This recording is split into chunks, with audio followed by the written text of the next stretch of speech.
अस्सलामुअलैकुम प्यारे दोस्तों, हम आपको उस्ताद सखी भट्टी चौधरी साहब के हम कबूतर आपको दिखाने जा रहे हैं।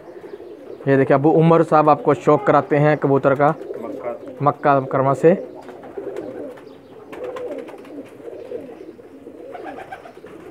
जनाब उस्ताद नदीम साहब मुल्ला तारावाले के शागिर्द हैं। उस्ताद मुल्ला नदीम तारावाले के ये शागिर्द हैं। ये उस्ताद सखी साहब के कमग्गर कबूतर थे, वो हैं अभी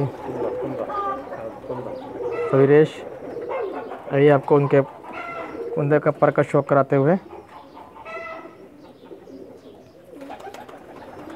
आप उसके रिजल्ट का आप इसकी दुम का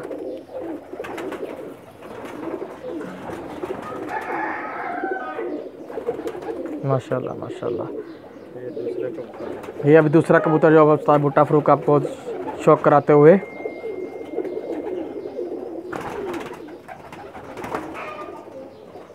कबूतर बुरा मना रहा है।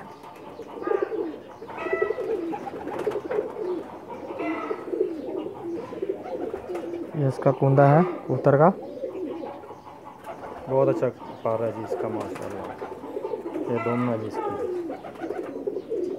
अब इसके पंजों का शौक़ कराएं। माशाल्लाह माशाल्लाह। इनके देख के मज़ा आया जी, बहुत अच्छे ब्रीडर हैं इनके माशाल्लाह जी। ठीक है दोस्तों, ओके फिर अल्लाह हाफ़िज़। इसके बाद दूसरे कबूतरों की वीडियो आपसे शेयर करते हैं। अल्लाह।